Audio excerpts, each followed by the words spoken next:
Estimados profesores y profesoras, bienvenidos a una nueva sesión del Círculo de Lectura de Literatura Infantil y Juvenil de Casa de la Literatura Peruana.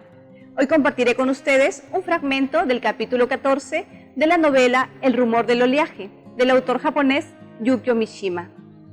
Puede leerse este capítulo entero desde el libro Antología Literaria número 3 del Ministerio de Educación, desde su versión física o su versión virtual, disponible desde su página web. Esta novela narra las vicisitudes amorosas de dos jóvenes de distintas clases sociales que residen en la isla Utajima de Japón. En el capítulo 14 se presenta a dos adolescentes varones de distinta procedencia que son invitados a trabajar una temporada en un barco comercial que pertenece al padre de la joven que aman. El primero, Yasuo, pertenece a una familia adinerada y es a quien la familia de la joven Hatsue le ha prometido su mano. El segundo es Shinji, un joven trabajador de un barco pesquero, a quien Hatsue corresponde en secreto. En el fragmento que leeré, ambos ya están en alta mar, lejos de su isla de origen, a punto de partir, pero se desata un tifón y deciden volver al puerto de Unten, cerca de Okinawa, a guardar el temporal al ancla, es decir, detenidos en el puerto. Yasuo y Shinji son los encargados de vigilar una de las noches más tormentosas. Su trabajo consistía en mirar fijamente los cabos que sujetaban al Utajima Maru. Cuerdas y cables muy tensos trazaban las únicas líneas rectas indómitas en una escena en la que todo lo demás traqueteaba y oscilaba con el furor de la tormenta. Esa manera de contemplar las líneas rígidamente trazadas les procuraba una sensación afín a la confianza, nacida de su misma concentración. En ocasiones, el viento parecía cesar de repente, pero tales momentos, en vez de tranquilizar a los tres jóvenes, les hacía temblar de terror. Al instante, otra enorme ráfaga de viento se abatía de nuevo, con un estrépito ensordecedor, haciendo matraquear los penoles de verga. Los tres prosiguieron su silenciosa vigilancia de los cabos. Oían a intervalos, incluso imponiéndose al del viento, el sonido estridente y el chasquido de las cuerdas y los cables. «Mirad», dijo Yasuo con un hilo de voz. Uno de los cables enrollados a las vitas chirriaba de una manera alarmante y parecía resbalar un poco.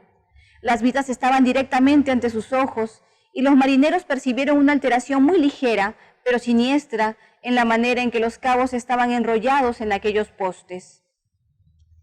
En aquel instante, un trozo de cable retrocedió en la oscuridad, restallando como un látigo, y golpeó las vitas con un sonido que parecía un gruñido. Los jóvenes lo habían esquivado al instante, evitando por segundos que el cable cortado, que tenía la fuerza suficiente para darles un tajo hasta el hueso, los alcanzara. Como un ser vivo que tardara mucho tiempo en morir, el cable se retorció en la oscuridad con un sonido agudo hasta que quedó inmóvil, formando un semicírculo. Cuando por fin comprendieron la situación, los tres jóvenes palidecieron. Uno de los 4 cables que sujetaban el buque a la boya había cedido, y nadie podía garantizar que el cable y las 2 estacas que quedaban no se rompieran también en cualquier momento. «Hay que decírselo al capitán», dijo Yasuo aportándose de las vitas. El joven avanzó a paso de tortuga, buscando asideros, cayó al suelo varias veces y siguió adelante a tientas hasta que llegó al puente e informó al capitán. El fornido capitán no perdió la calma, o por lo menos aparentó no hacerlo. «Bueno, entonces usaremos una cuerda salvavidas. El tifón ha llegado a su apogeo a la 1, así que ahora no hay peligro. No hay peligro alguno si empleamos una cuerda. Alguien puede nadar hasta la boya y atar la cuerda salvavidas». Dejando al segundo oficial en el puente del mando, el capitán y el primer oficial siguieron a Yasuo. Como ratones que tirasen de un pastelillo de arroz, enrollaron y cargaron, arrastrándolos paso a paso, una cuerda salvavidas y un merlín nuevo, desde el puente hasta las vitas de la proa. Shinji y el marinero los miraron con expresión inquisitiva. El capitán se inclinó por encima de ellos y gritó a los tres jóvenes: ¿Quién de vosotros va a llevar esta cuerda para atarla a la boya? El rugido del viento cubrió el silencio de los muchachos. ¿Es que ninguno de vosotros tiene redaños?, gritó de nuevo el capitán. A Yasuo le temblaban los labios, hundió el cuello en los hombros. Entonces Shinji gritó algo en un tono alegre, y al hacerlo la blancura de sus dientes brilló en la negrura y reveló su sonrisa. «Yo lo haré», dijo con claridad. «Muy bien, adelante». Shinji se levantó. Le avergonzaba haber permanecido acuclillado en la cubierta hasta entonces, casi como encogido de miedo. De las negras profundidades de la noche surgió el viento y le golpeó de lleno, mas para Shinji, acostumbrado al mal tiempo en un pequeño barco de pesca, la oscilante cubierta sobre la que sus pies estaban bien afianzados no se diferenciaba de un trozo de tierra, aunque desde luego un poco desquiciado. El muchacho prestó atención a los ruidos de la tormenta. El tifón se encontraba directamente encima de la hermosa cabeza del muchacho. Para Shinji era tan razonable que le invitaran a participar de aquel banquete de locura como que le hubieran invitado a una siesta tranquila y natural por la tarde. El sudor le corría tan copiosamente bajo el impermeable que tenía empapados la espalda y el pecho. Se quitó el impermeable y lo arrojó a un lado. Su figura descalza, vestida con camiseta blanca, se hizo visible en la negrura de la tormenta. Siguiendo las instrucciones del capitán, los hombres ataron a las vitas un extremo de la cuerda salvavidas y el otro al merlín. La operación, obstaculizada por el viento, avanzaba lentamente. Cuando por fin las cuerdas estuvieron atadas, el capitán tendió a Shinji el extremo libre del merlín y le gritó al oído: «Átate esto a la cintura y nada con todas tus fuerzas. Cuando llegues a la boya, tiras del cabo y lo amarras bien». Shinji se rodeó la cintura con el merlín por encima del cinturón, dándole 2 vueltas. Entonces, de pie en la proa, contempló el mar.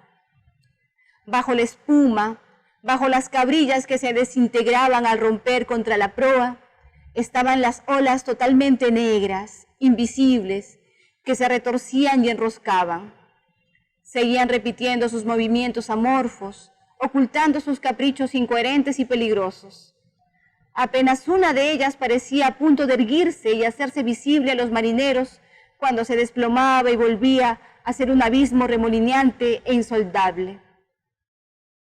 En aquel momento Shinji pensó en la fotografía de Hatsue que guardaba en el bolsillo interior de la chaqueta colgada en la cabina de la tripulación. Pero el viento se llevó los fragmentos de ese pensamiento ocioso y el muchacho se zambulló desde la proa del barco. La boya se encontraba a unos 25 metros de distancia.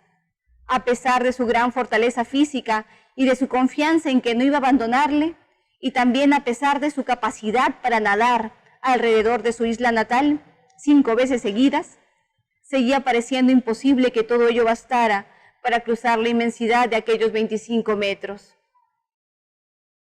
Una fuerza terrible atenazaba los brazos del muchacho. Algo parecido a una cachiporra invisible los apaleaba mientras intentaban abrirse paso a través de las olas. Sin poder evitarlo, las olas les zarandeaban, y cuando intentaba oponerles su fuerza y luchar a brazo partido con ellas, sus movimientos eran tan inútiles como si tratara de correr por una superficie cubierta de grasa. Tenía la seguridad de que por fin la boya estaba al alcance de su brazo, pero cuando emergía del seno de la siguiente ola, la buscaba con la mirada y constataba que seguía a la misma distancia que antes.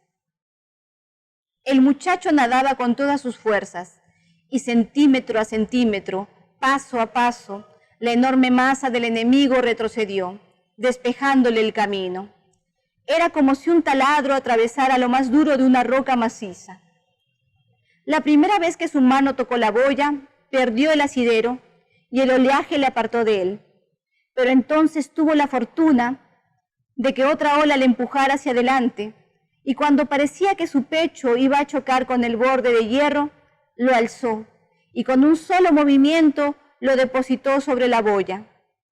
Shinji aspiró hondo, y el viento que penetraba por su boca y sus fosas nasales casi pareció asfixiarle.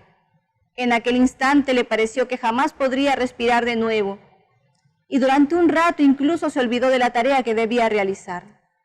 La boya giraba y oscilaba, entregando generosamente su cuerpo al negro mar.